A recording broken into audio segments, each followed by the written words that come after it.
So today we're repeating the verse that was read yesterday. Chapter 4, entitled Transcendental Knowledge, text number 42. Tasmad jnana sambhutam hridstam jnana sinatmanaha chitvainam samshayam yogam atishto tishta bharata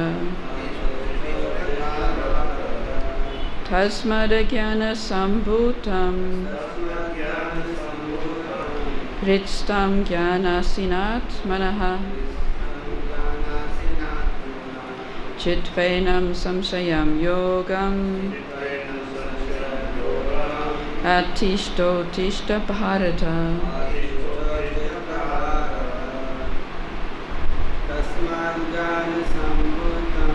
tasmat jnana sambhutam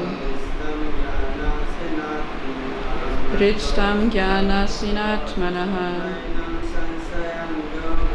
chitvainam samshayam yogam atishto tishta bharata tasmad jnana sambhutam hridstam jnana sinatmanaha chitvainam samshayam yogam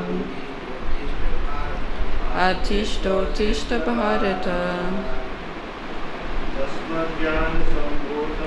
tasmad jnana sambhutam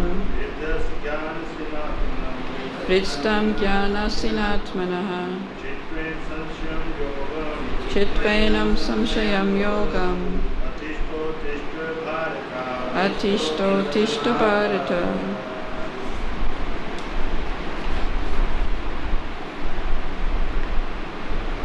Tasmat, therefore, ajnana sambhutam, born of ignorance, hridstam, situated in the heart, jnana, of knowledge, asina, by the weapon, atmanaha, of the self, chitva, cutting off, enam, this, samshayam, doubt, yogam, in yoga, atishta, be situated, utishta, stand up to fight, bharata, O descendant of Bharata. Translation and purport by His Divine Grace A.C. Bhaktivedanta Swami Srila Prabhupada. Therefore the doubts which have arisen in your heart out of ignorance should be slashed by the weapon of knowledge. Armed with yoga, O Bharata, stand and fight. Please repeat. Therefore the doubts which have arisen in your heart out of ignorance should be slashed by the weapon of knowledge, armed with yoga, O Bharata, stand and fight. Purport. The yoga system instructed in this chapter is called Sanatana Yoga, or eternal activities performed by the living entity. This yoga has two divisions of sacrificial actions. One is called sacrifice of one's material possessions, and the other is called knowledge of self, which is pure spiritual activity. If sacrifice of one's material possessions is not dovetailed for spiritual realization, then such sacrifice becomes material. But one who performs such sacrifice with a spiritual objective or in devotional service makes a perfect sacrifice. When we come to spiritual activities, we find they are also divided into two, namely, understanding of one's own self or one's constitutional position, and the truth regarding the Supreme Personality of Godhead. One who follows the path of Bhagavad-Gita as it is can verily easily understand these important divisions of spiritual knowledge. For him there is no difficulty in obtaining perfect knowledge of the self as part and parcel of the Lord. And such understanding is beneficial, for such a person can easily understand the transcendental activities of the Lord. In the beginning of this chapter, the transcendental activities of the Lord were discussed by the Supreme Lord himself. One who does not understand the instructions of the Gita is faithless, and is to be considered to be misusing the fragmental independence awarded him by the Lord. In spite of such instructions, one who does not understand the real nature of the Lord as the eternal, blissful, all-knowing personality of Godhead is certainly fool number one. Ignorance can be removed by gradual acceptance of the principles of Krishna consciousness. Krishna consciousness is awakened by different types of sacrifice to the demigods, sacrifice to Brahman, sacrifice in celibacy, in household life, in controlling the senses, in practicing mystic yoga, in penance, in foregoing material possessions, in studying the Vedas, and in partaking of the social institution called Varnashram Dharma. All of these are known as sacrifice, and all of them are based on regulated action. But within all these activities, the important factor is self-realization. One who seeks that objective is the real student of the Bhagavad-Gita. But one who doubts the authority of Krishna falls back. One is therefore advised to study Bhagavad-Gita or any other scripture under the bona fide spiritual master with service and surrender. A bona fide spiritual master is in the disciplic succession from time immemorial, and he does not deviate at all from the instructions of the Supreme Lord as they were imparted millions of years ago to the Sun God, from whom the instructions of Bhagavad-Gita have come down to the earthly kingdom.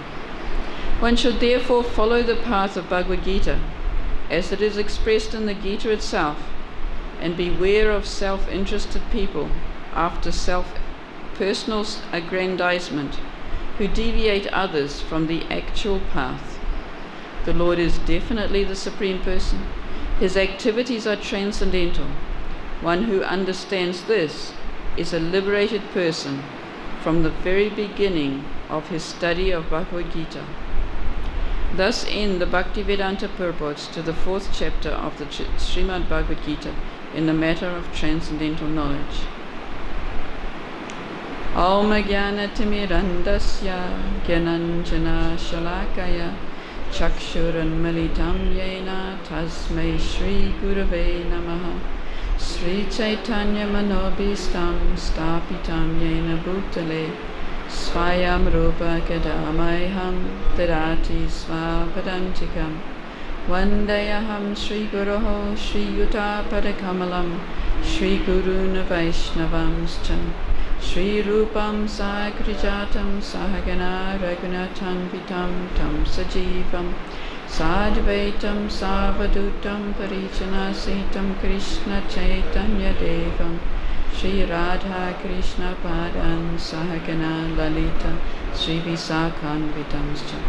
Hey Krishna Karuna Sindhu Dinabandho Jagatpate Gopesha Gopika Kanta Radha Kanta Namustate Tapta Kanchana Gaurangi Radhe Vrindavaneshwari Vishabhanu Sute Devi Pranamami Hari Priya Vanchakalpatarubhyascha kripa sindubhya eva cha patitanam pavanebhyo vaishnavebhyo namo namaha. Nama Om Vishnu Padaya Krishna Prestaya Bhutale Srimate Bhakti-Vedanta Swaminiti Namane. Namaste Saraswati Devi Gauravani Pracharine Nirvishesha Shunyavadi Paschatya Deshatarine. Jai Shri Krishna Chaitanya Prabhu Nityananda Shri Advaita Gadadhara Sivasadi Gaura Bhakta Vrinda. Hare Krishna Krishna Krishna Hare Hare, Hare Rama Rama Rama Hare Hare. Tasmad Jnana Sambhutam Dritstam Jnana Sinat Manaha Chitvenam Samshayam Yogam Atisto Tishta Bharata. Therefore the doubts which have arisen in your heart out of ignorance should be slashed by the whip of knowledge. Armed with yoga, O Bharata, stand and fight.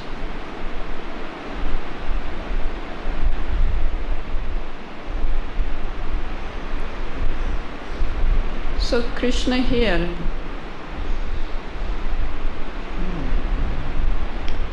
is summarizing the purpose of this Bhagavad-Gita. Arjuna is on the battlefield.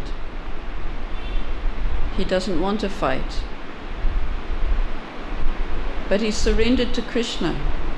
And Krishna said, the reasons that you don't want to fight are all material reasons.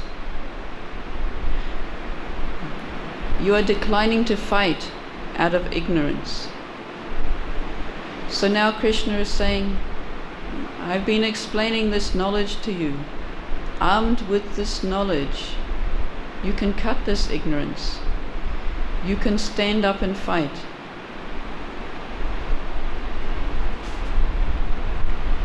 Of course, we'll soon go on to the 5th chapter, in which we see that Arjuna is not quite sure about this instruction.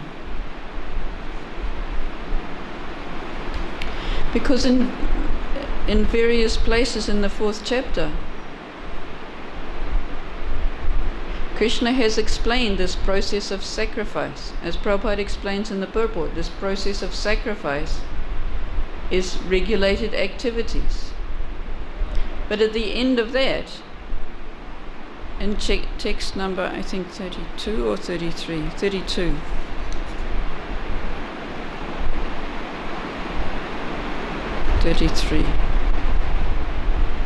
In text number 33, Krishna said, O chastiser of the enemy, the sacrifice performed in knowledge is better than the mere sacrifice of material possessions.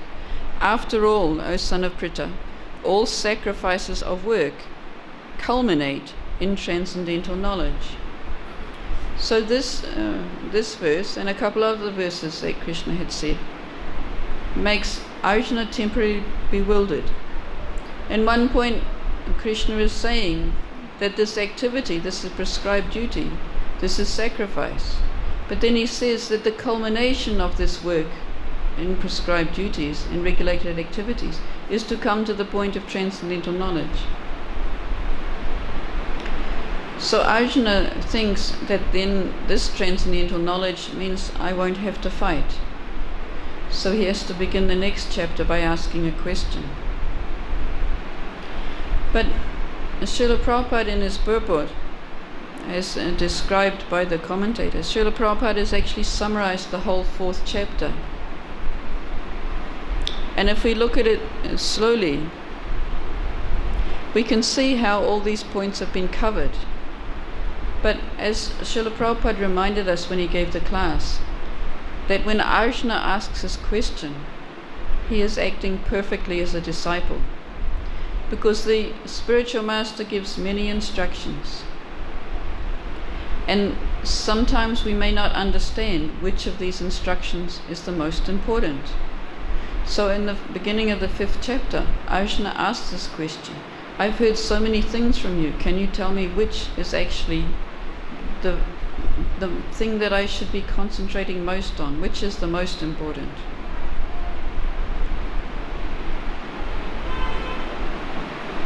Now I'm looking here at Burijan's book. Burijan in his commentary has simply repeated Prabhupada's purport. But what he's done is he's broken it up into small subsections so we can understand a little bit how this purport actually summarizes the whole 4th chapter.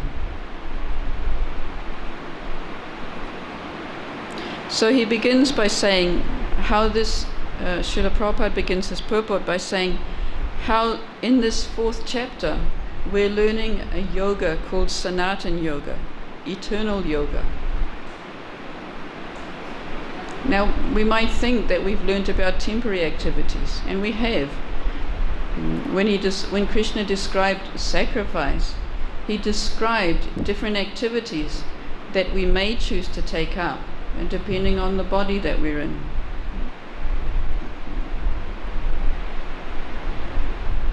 Srila Prabhupada summarized them in the purport. He said how we may sacrifice to the demigods, sacrifice to Brahman, sacrifice in celibacy, in household life, in controlling the senses, in practicing mystic yoga, in penance, in foregoing material possessions, in studying the Vedas, and partaking in the institution of Varnashram Dharma. So these particular activities are not Sanatana activities. These are called Naimitika Dharma. These are occasional activities. According to the body that we're born in, we have some skill or aptitude and some tendency to do certain activities. And Keshi Damana, when he was talking on these sacrifices, he impressed the point that as each of us has natural tendencies, we should find that activity that we can learn to do in devotional service that suits our natural ability. But yet, Srila Prabhupada says the yoga in this chapter is Sanatan Yoga. It's eternal yoga.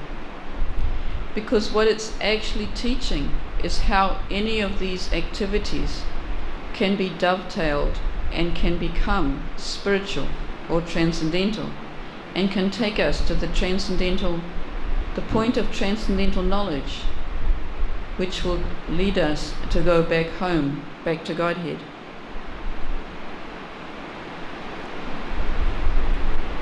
So in the purport, Prabhupada says how this Sanatan Yoga has 2 types of activities: sacrifice of one's material possessions and knowledge of the self. Sacrifice of one's material possessions is material when we don't understand the spiritual goal, when we do it without knowledge, or when we do it with some personal goal, something we want for ourselves. But when we dovetail our activities in the service of obtaining that spiritual knowledge, in the service of Krishna, then they also become spiritual. Whereas the cultivation of knowledge is a spiritual aim, but it may become perfect and it may not become perfect.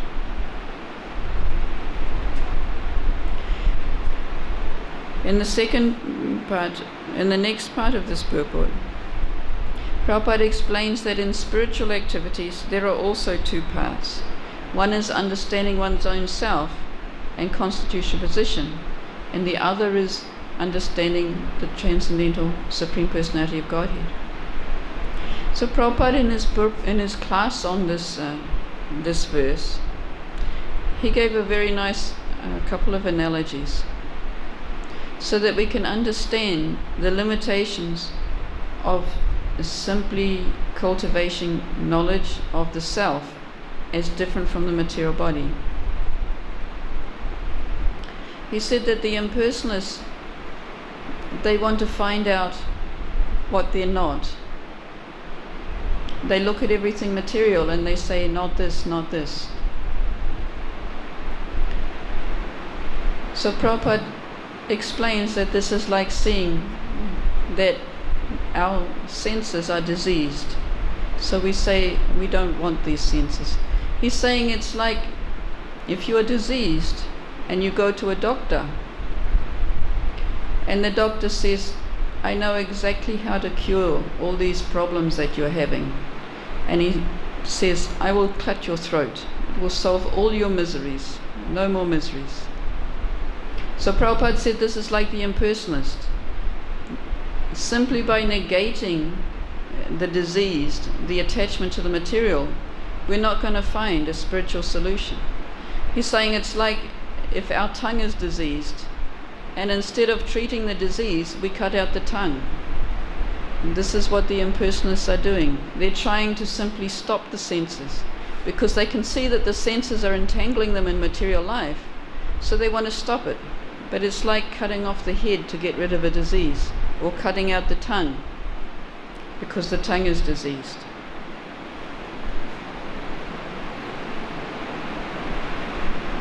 So we need to know more. We need to find out about the Supreme Personality of Godhead. So in the class, Srila Prabhupada gives another very nice analogy. He says that someone might know that from the cow comes milk and also butter. But if he doesn't know the process of getting butter, you give him a glass of milk and he will say, where's the butter? But if you know the process of getting butter, you can take the milk and extract the butter. So like that, the impersonalists, they see the milk, which is the impersonal Brahmajyoti, and they don't know how to find the butter, which is the Supreme Personality of Godhead. So they say, no, there is no butter. There is only milk. There is no butter from the cow. But the devotee, they know that if you take this milk, and by the process of extraction, you can get butter. You can find out the Supreme Personality of Godhead. So these two levels of spiritual knowledge are like that. The knowledge of the Supreme Personality of Godhead is a fruit that comes when we fully understand our transcendental position. Because our transcendental position is that we are part and parcel of the Supreme Personality of Godhead. So we can't really understand a spiritual identity in full knowledge unless we can also see the whole, which is the Supreme Personality of Godhead.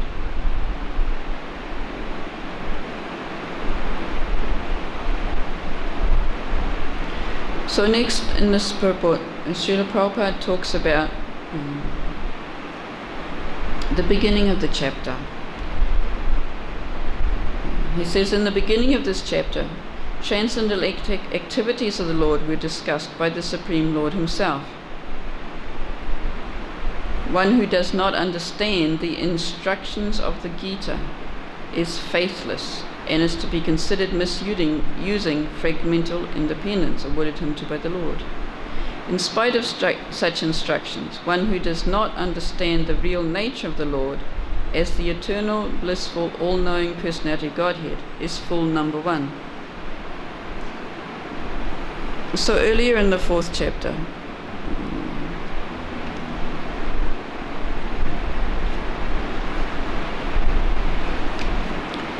in text number 9, Krishna had said, Janma karma chame divyam evam yo veti tatvataha chaktva deham punarjanma naitimam eti sorajana. One who knows the transcendental nature of my appearance and activities does not, upon leaving the body, take his birth again in this material world, but attains my eternal abode, O Arjuna.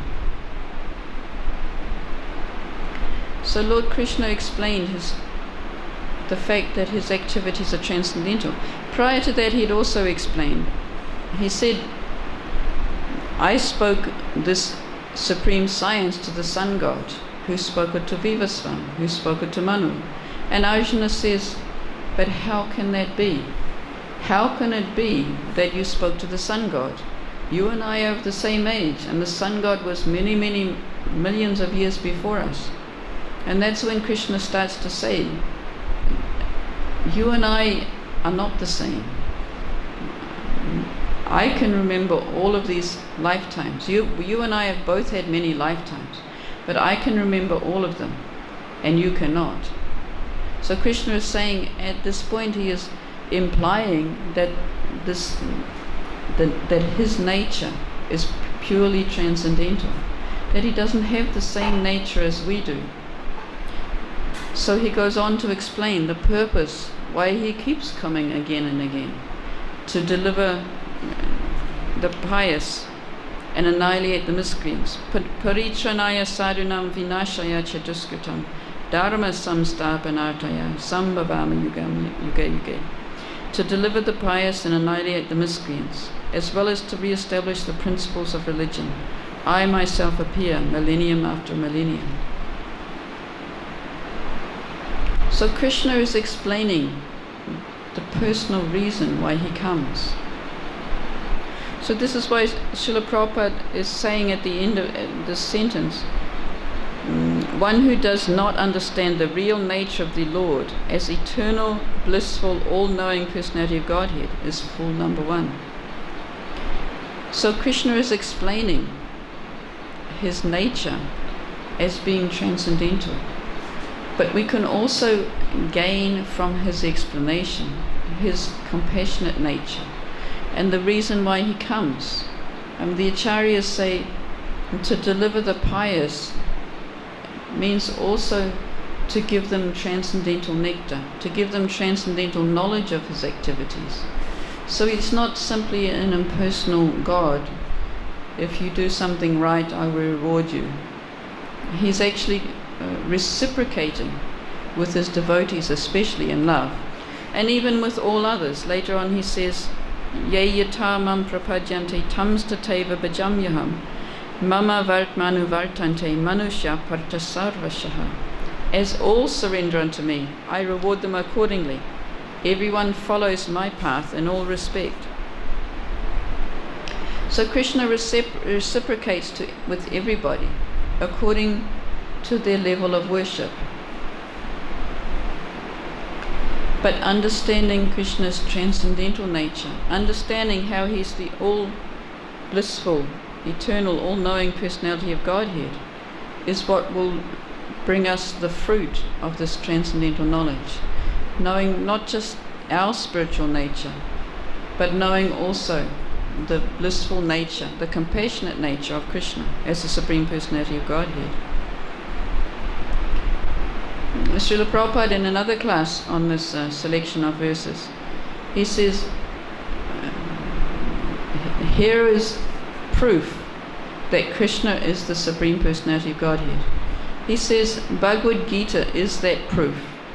Bhagavad-Gita is the proof that Krishna is the Supreme Personality of Godhead. Because inside the Bhagavad-Gita, it's not just an ordinary book. It's a complete philosophical treatise. It has the essence of all the Vedic literatures, summarized in the Lord's own words.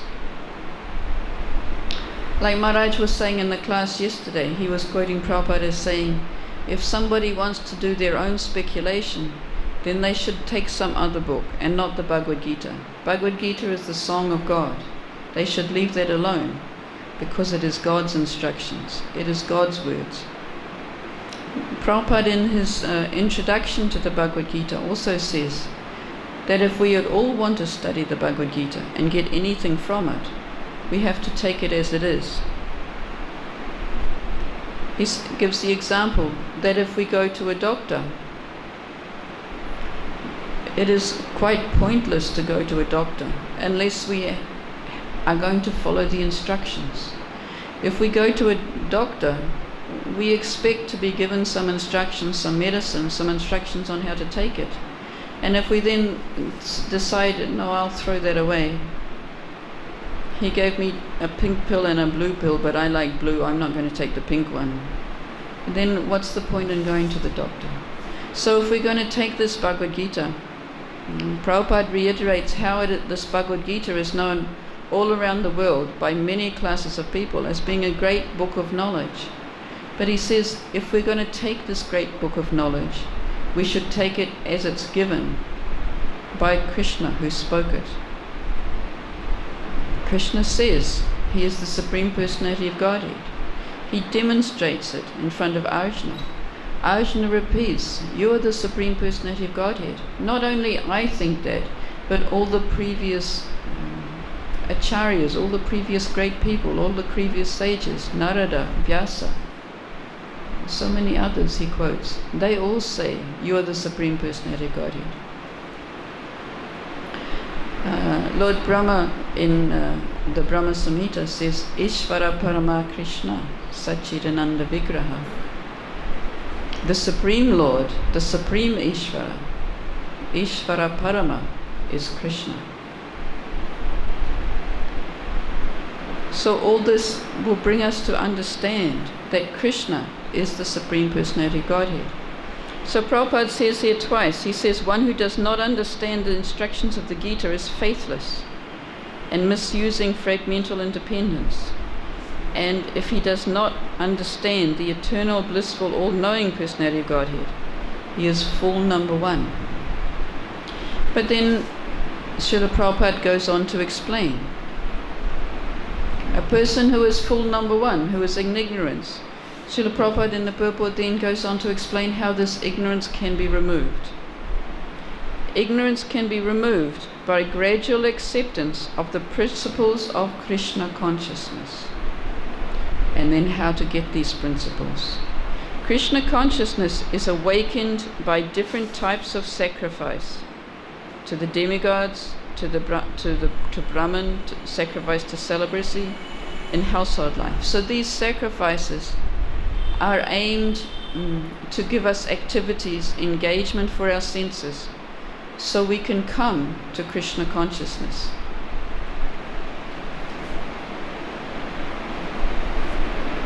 There are some verses in Bhakti Rasamrita Sindhu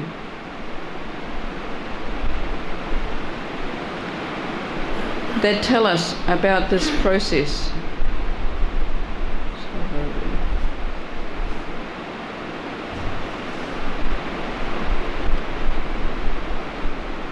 So in the beginning, we understand, like the in-person understand, that our senses are in a disease condition. Our senses have an extreme attraction for material objects. This is diseased because our soul, our spirit self, is transcendental, it's not material.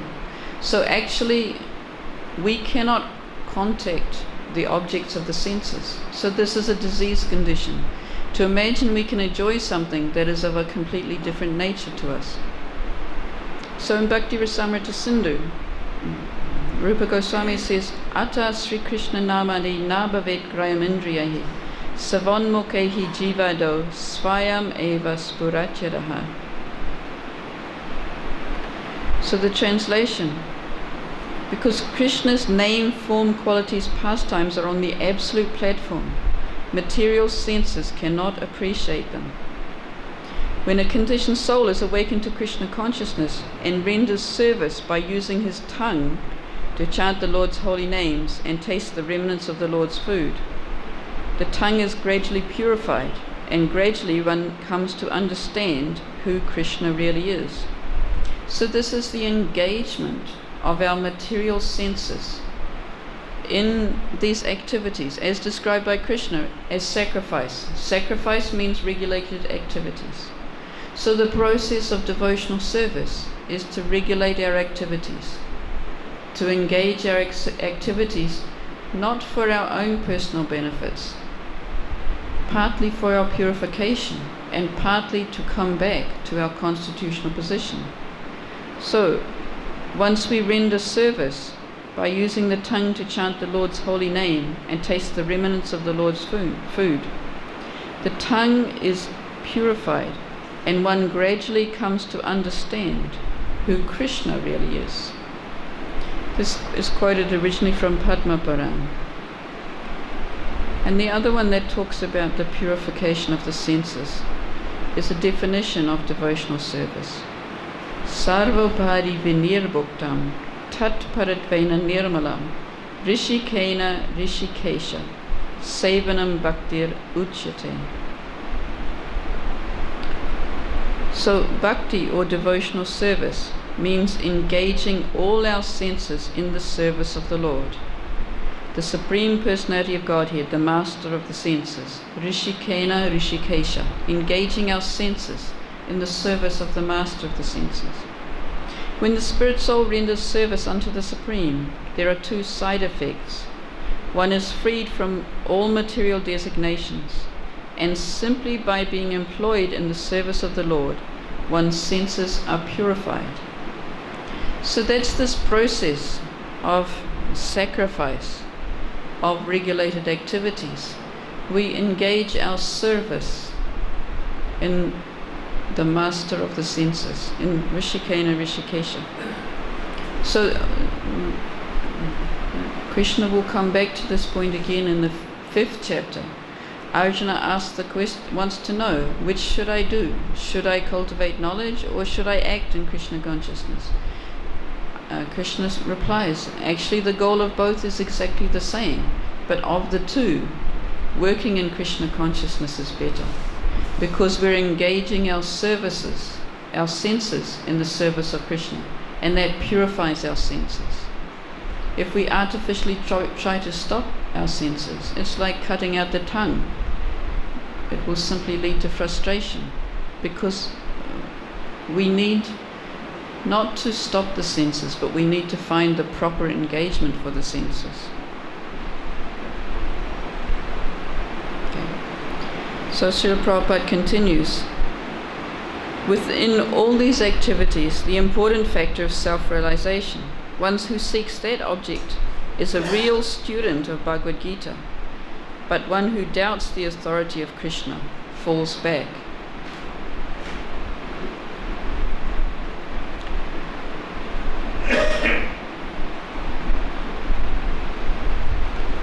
And towards the end of this purport, then Srila Prabhupada is explaining this process of attaining transcendental knowledge.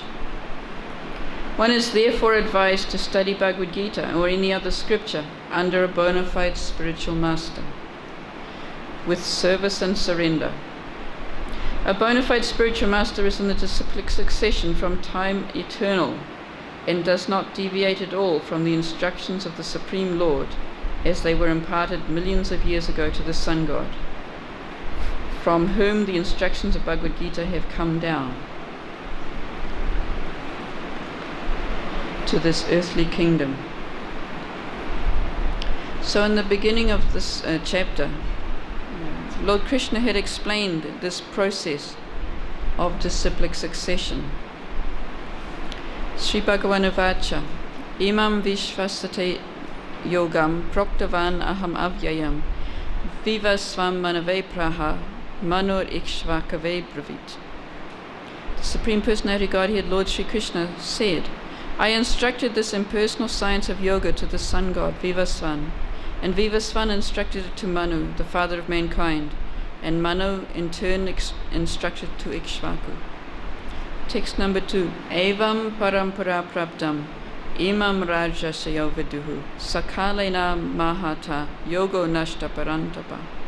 So this verse is a very important verse that explains this process of disciplic succession. This supreme science was thus received through a chain of disciplic succession, and the saintly kings understood it in that way. But in the course of time, the succession was broken. Therefore, the science as it is appears to be lost. So Srila Prabhupada in today's purport is confirming this, the fact that the spiritual master repeats what he hears in the parampara without changing it, without altering it. Srila Prabhupada instructed his disciples to all become spiritual masters. And he said, so long as you follow, so long as you teach what I have taught you, do not add and do not subtract. and as much as you give what I have given you, then you shall be pure. So this Srila Prabhupada explains with the analogy of the postman. He says the postman may not be the most wonderful person you ever met, but his job is to deliver the mail without adding to it or subtracting from it. So if your friend sends you 100 rupees in the mail and the postman delivers it unopened without adding or subtracting it, then he has done his job perfectly.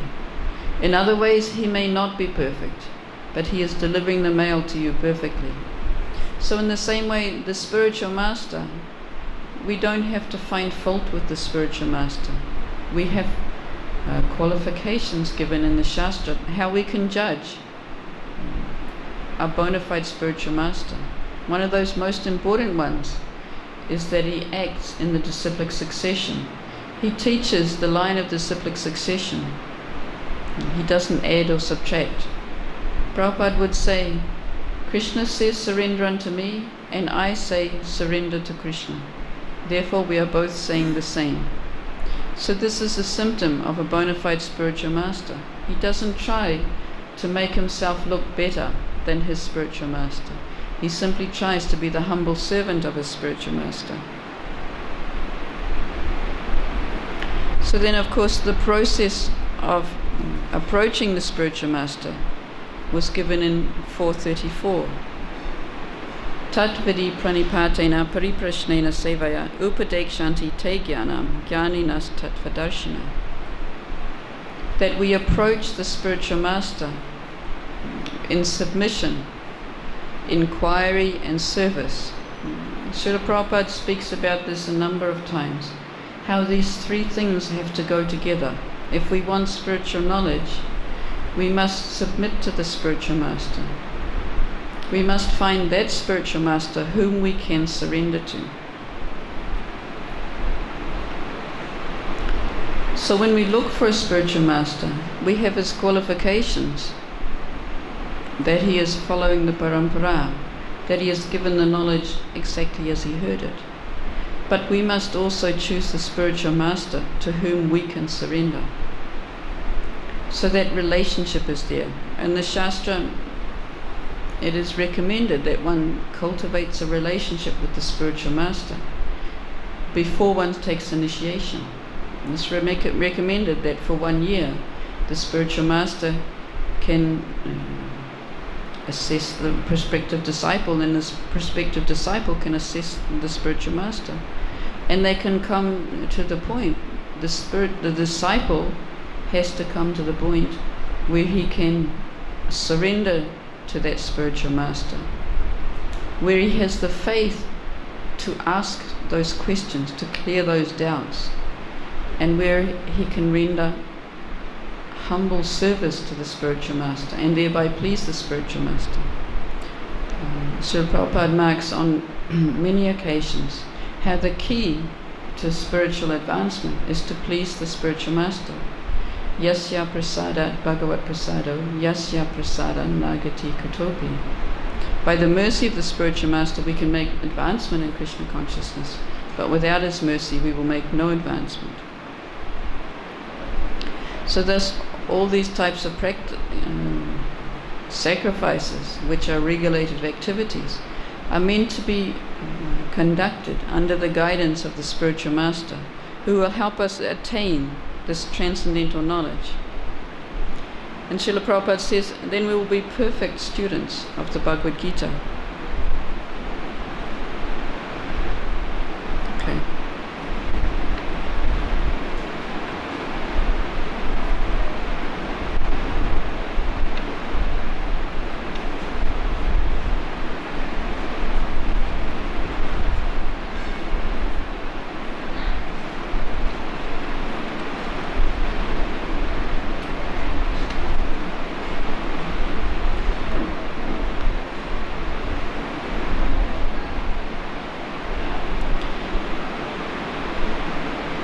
So does anyone have any comments or questions about today's class?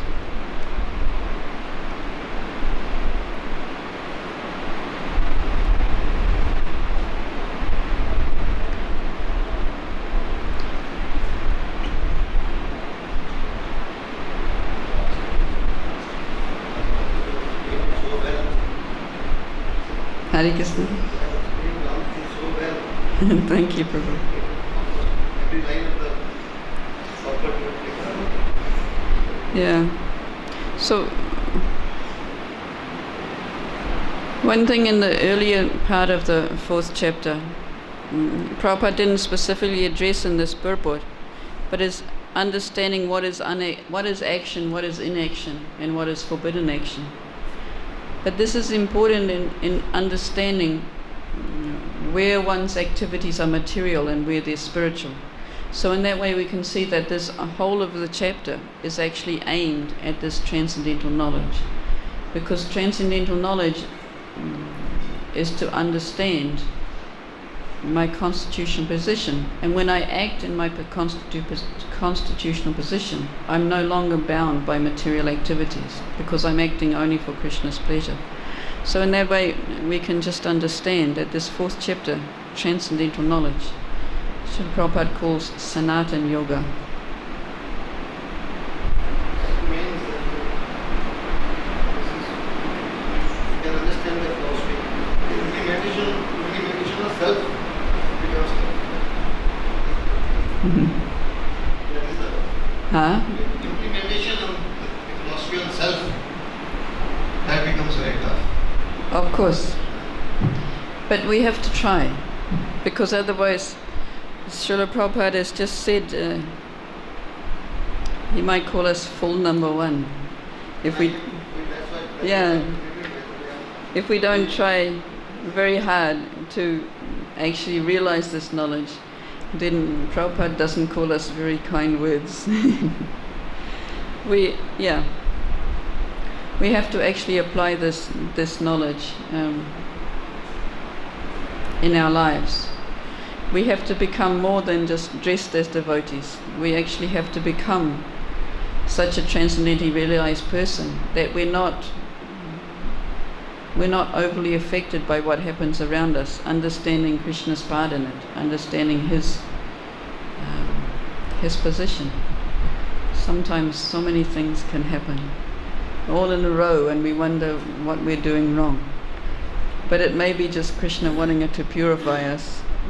So we have to become a little philosophical and not trying to blame our external surroundings. And it's not easy. But we have to keep trying. Any other comments or questions?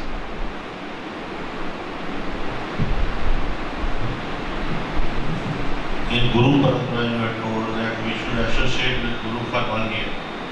Yeah, that's the recommended in the Shastra. But now it is not possible because neither the Guru is at one place nor the disciple is.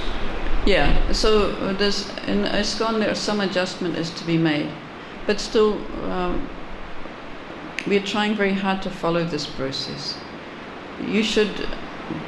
So now they are following the recommendations similar to what the Bhakti Vriksha system, that once you come to Krishna consciousness, you decide you have a little faith, then you are taken to the lotus feet of Srila Prabhupada and you're asked to cultivate your relationship with Srila Prabhupada. It's called Prabhupada Ashraya, because Srila Prabhupada will always remain our preeminent Siksha Guru. So in this way, if someone's new coming to Krishna consciousness, we should not immediately try and push them to take initiation. We should encourage them to develop that relationship with Srila Prabhupada for at least 6 months. And then once they've become fixed in that relationship with Srila Prabhupada, following the regulated principles, chanting 16 rounds, then they may already know a guru. Often somebody who's come and they've been attracted to, they will cultivate a relationship. But nevertheless, we can cultivate a relationship by hearing, by listening to classes like that. So our prime Siksha Guru will always be Srila Prabhupada. And once we take his shelter, then we understand that his disciples and grand disciples will become our spiritual master. And we need a live spiritual master. There are so many quotes from Srila Prabhupada that confirm this. Without a personal relationship with a spiritual master, it's that initiation that connects us to the parampara. But that personal relationship, the spiritual master can correct us if we need correction, and can give us specific instructions. Which of these sacrifices, Krishna has explained all these sacrifices, they will lead to transcendental knowledge. Prabhupada has said they will lead to Krishna consciousness. But the spiritual master can tailor that. Now, of course, in our ISKCON, in our multi-guru system, our gurus are traveling all around the world. We can't just ring up our guru and say, what do I do now? But this is why the Siksha Guru is there. So Prabhupada has said, the Siksha Guru and the Diksha Guru, they're the same, except that you can only have one Diksha Guru, but you can have many Siksha Gurus. So for a person who has taken shelter of a guru who they can't get constant association with, actually there's no loss. No. There are two types of association. Association vapu, which means association physical body. We get to directly serve the spiritual master. We might be able to cook for him, we might be able to wash his clothes, we might be able to arrange programs, drive into programs. This is occasional. At best it's occasional. And even if we're his personal service, even then it's temporary. It will not last forever. So the important association we need to cultivate with our spiritual master is called Vani. Vani, association with the instructions of the spiritual master, which means serving the instructions, listening to the instructions and serving the instructions. Prabhupada explains he first met his spiritual master in 1936, I think it is. He hardly had a few times when he actually associated with his spiritual master personally. But nevertheless, he spent his whole life thinking of how he can serve the mission of a spiritual master. So he's giving that very example for us to follow. He didn't have personal instruction also. He had some. The first time he met his spiritual master, he was told, you should preach in the English language. And the last instruction he got from his spiritual master by writing was, you should preach in the English language and print books. Prabhupada impressed his spiritual master when Prabhupada met him in Radhakund. When all the other devotees went off on parikrama, Prabhupada sat to listen to the class. And at that point, Bhaktisiddhanta is quoted as saying, I like him, he likes to hear, I shall initiate him. So at that point, Bhaktisiddhanta and Prabhupada took shelter of Bhaktisiddhanta even after the first meeting. But the relationship was cultivated. And at that point, Bhaktisiddhanta says, I will initiate him. So that was some time later, that was some months later. So although they hadn't had association between those two times, the relationship through the Vani was developing, the relationship of taking shelter, the relationship of being able to surrender completely and dedicate your whole life to. So even Prabhupada is showing us that personally he didn't have that so much association. As some of us are fortunate, we can have association. And Prabhupada also gives the example of the bug on the lap of the king. The bug is sitting on the lap of the king. He is in association, but what can he do? Only he can bite the king. That kind of association is not required. Just physical association is not the actual goal.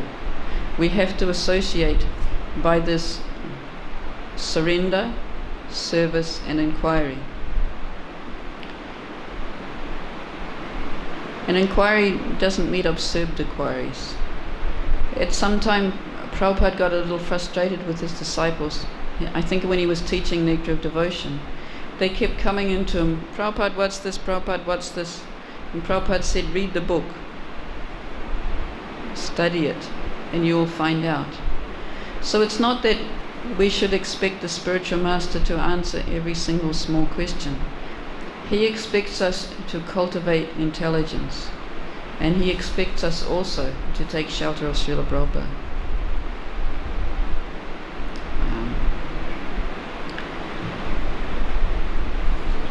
We have a very nice course called the ISKCON Disciples Course. They're teaching it again in Hindi soon.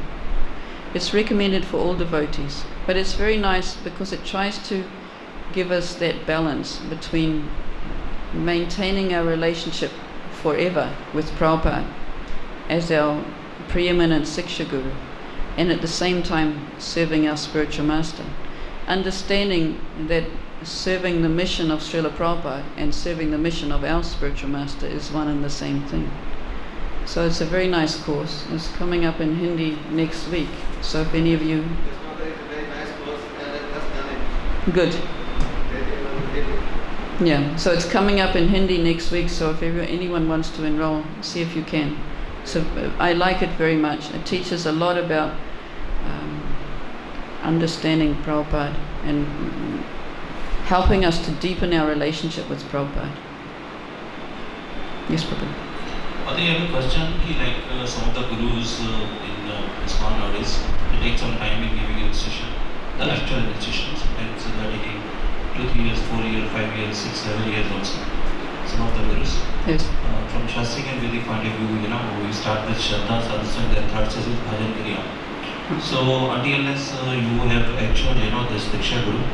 So what is the process like if someone regards someone as Diksha Guru, but that Diksha Guru is taking some time to give the initiation? What is the perspective from the Shastric point of view? So does your spiritual advancement, if you are chanting, you are doing the 60 rounds and following the 4 relative principles, so does this amount to you are advancing in spiritual, spiritualism, or unless you have official initiation, from a recognized Shiksha Guru through Parampara? So what is the process, Well, so you, as you take up this process, you are advancing, you are becoming purified. Prabhupada says that this process of Diksha, it actually connects us to the Parampara. He says, without Diksha, then you're not connected to the Parampara. But this Diksha must be mutual between Guru and disciple. But it doesn't always mean sitting at a sacrifice. Like in the Bhagavad-Gita, Arjuna says, now I'm your disciple, please instruct me. And Krishna starts instructing. So at that point, Arjuna has sought instruction and Krishna has started to give it. So that initiation has taken place at that point. It's like, and also in Chaitanya Leela, when Rupa and Sanatan came, Mahaprabhu gave them a new name. He didn't sit them down at a fire sacrifice. But that acceptance on both sides has to be there. Now, each guru has a different mood, and so I can't comment that one guru wants to see a certain amount of advancement before he gives initiation. Another may not. If you take shelter of a guru, then you have to make the decision. I can surrender to that guru.